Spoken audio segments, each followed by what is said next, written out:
Hello, y'all. Welcome back to Mama Mock's kitchen today. I hope y'all have enjoyed all the rain we have. I'm hoping it'll quit before long because it's puddled everywhere. Today we're gonna try making some stew beef. That's what my crowd wanted, so I'm gonna show you how I make it. I know everybody has their own way of doing things, but I'll show you how I do mine.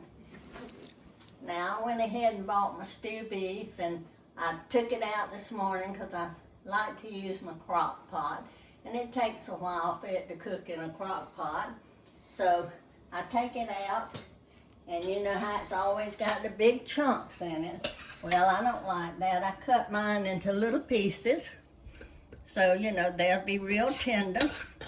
And I put them in my crock pot, and I season them. I put a little bit of season oil on them.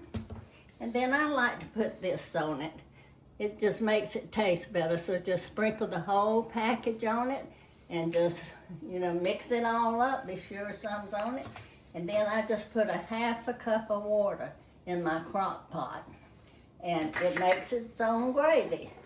So that's all ready. I got it done. Now I've got to make some gravy to go in it. So what I do, I take a few pieces of my meat out of the crock pot, put just a dab of oil in my pan, and I kind of cook it around and add flour. I put flour all over my meat and all, and that will turn into gravy. You probably have a way that you make your gravy, but this is the way I make mine. So I'm going to go ahead and put the meat back in here and finish making my gravy to put over it. So there goes that. I'm going to get back over here and get this to going. Get it warm. And then I take flour and water. Some people like cornstarch, but I'm not a cornstarch person. Like I say, I learned from my mom and my grandmama, and this is what they did, so that's what I do. So then I pour this in it. This is what thickens your gravy. And I don't know about y'all, but I love it thickened, so oops, I'll put it in here and stir it around and get it going. About how much gravy do you use? Well, I always keep me a glass of water here to pour in it. You want to cover your meat and your potatoes, and you got carrots and onions to go in there. But I like to brown mine in a pan before I put it over there. See how pretty and brown that's getting? That's what you want to do with your gravy. You want it browned. And that's doing just right. So did you cook your meat in the crock pot or did you cook it in the pan first? In the crock pot. I just put all my seasoning on it, and then I pour it in the crock pot and put that half a cup of water in there. And cook it on low? No, I turn it on high. And the reason is a crock pot takes a long time to heat up and all, but I'm going to tell y'all my secret. I don't usually tell this. But if you take a piece of tin foil and put on there, and then put your lid on there, that's going to cook fast. And so I put this on about 11 o'clock. And what time? What time is it now? It's 10 minutes after 1. And I was getting everything ready, so. So that's a pro tip from Mama Mock right there. Yeah, I don't get out that many of those. So anyway, the gravy's ready to put in there. I'm going to put my water in it. And you know it's going to turn browner when it gets on the meat. So just stir it real good. Get it all mixed up. Yep, sure is looking good. Mm-hmm. It tastes good too once you get it all mixed up and get it in that pot with those potatoes and onions and carrots. That's a good meal.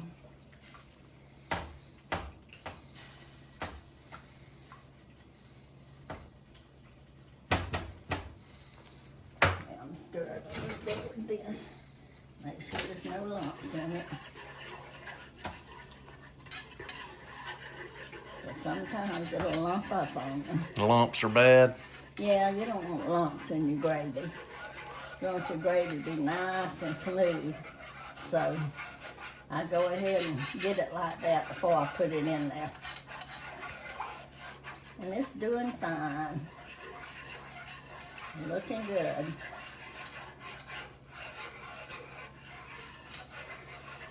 Yeah, usually if you take, one of your whisk and get in there and whisk it around a little bit, the lumps will disappear. Okay, that looks good enough. Turn this burn off and I'm gonna pour this over the meat in there, like that. Get the rest of this out of here. Don't waste any. No, don't waste anything. Put it all in there because that's what makes it good. Okay, that's my gravy. And I'll have to add some more later on, but I like to get that going.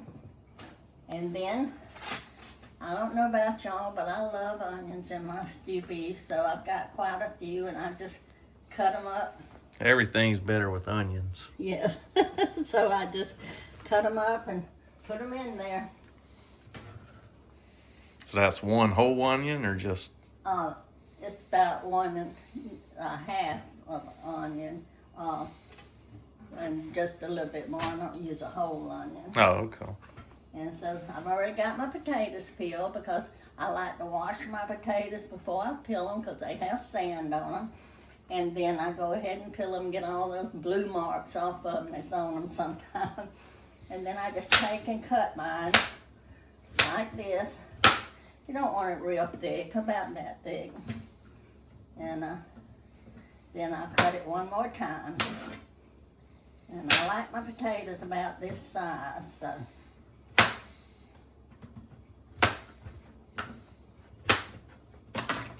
Just take and put them back in the bowl, but you got to season them before you put them in there because that's not enough seasoning to season your potatoes too. So, here we go.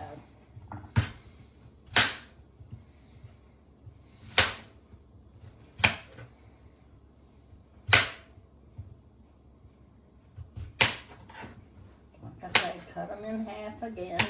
And sometimes if they're real big, I'll cut them in half again. So, but these are pretty good size and they'll cook. As long as I put that tin foil on it, it'll cook fast. Yep.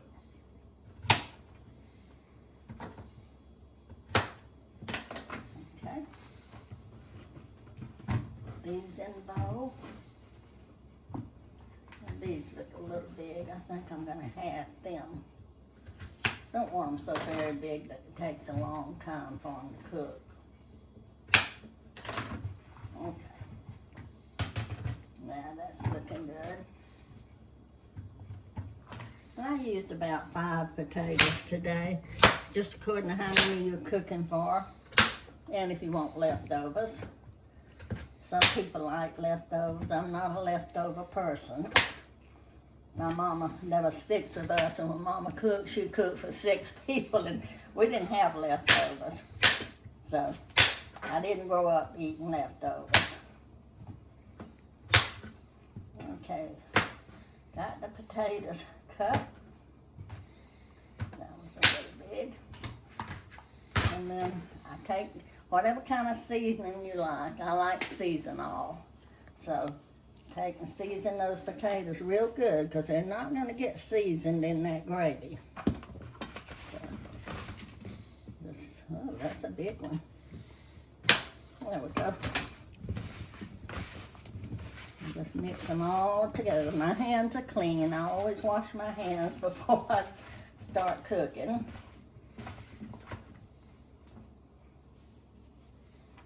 That looks pretty good. And then you just put your potatoes in there on top of the onions. And then I use the little baby carrots. That's what I like best. So you don't cut those, or you just No. put them in whole? I just put them in whole. They're little and they'll cook all the pieces if you cut them up too much. So I've got everything in there. And the gravy's looking good. Take a look. Mm-hmm. Oh yeah. And as it browns, the meat will brown the gravy more. But see, doesn't that look good? The It meat's sure cut does. up small, so you can just use a fork and get your meat and not have to worry about cutting it up before you bite it. So about how long is that gonna cook? Okay, I'll put it on now and I'll take it off probably about 5 o'clock. Because like I say, it's, So about 4 hours. yeah. On high or low?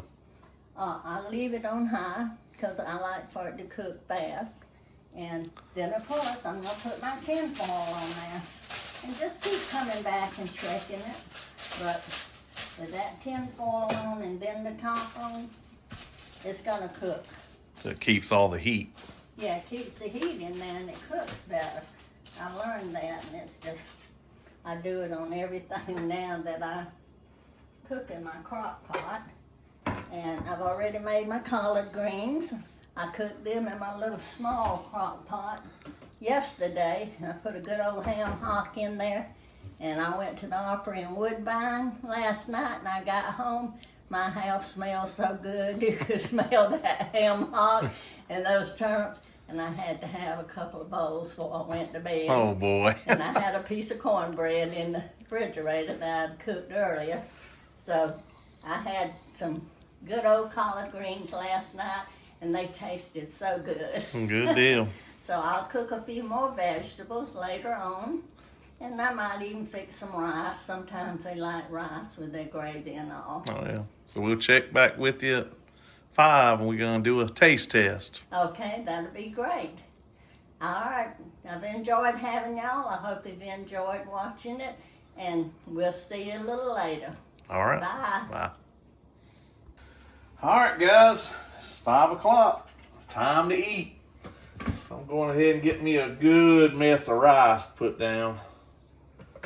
Then I'm gonna get some of Mama's beef stew. It's ready. Everybody's here. And just look how creamy that looks. Oh, it's gonna be hot though. I might have to let it cool.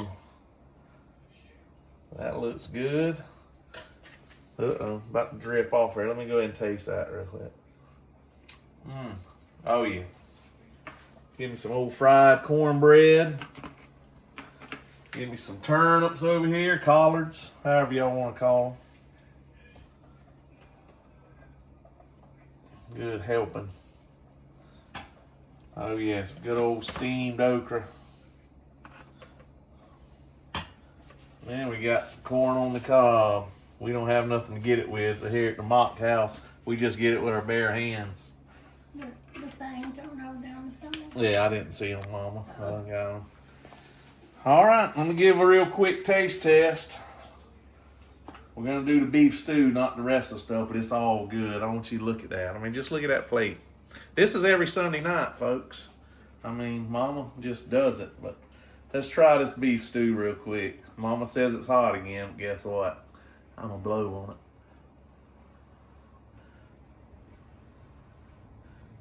Hopefully it won't burn my mouth.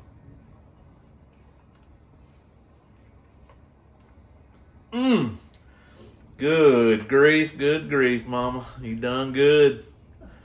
I don't know why I'm not a 300, 400 pound. Nothing wrong with that, but we eat this every week. Come on in here, Mama. Let's end this one, because you done fine again. All right, guys. This is it for this video. We all about to sit down and eat. Thank y'all for watching. Please hit that like and subscribe button, and we will see you next time. Bye-bye. Bye.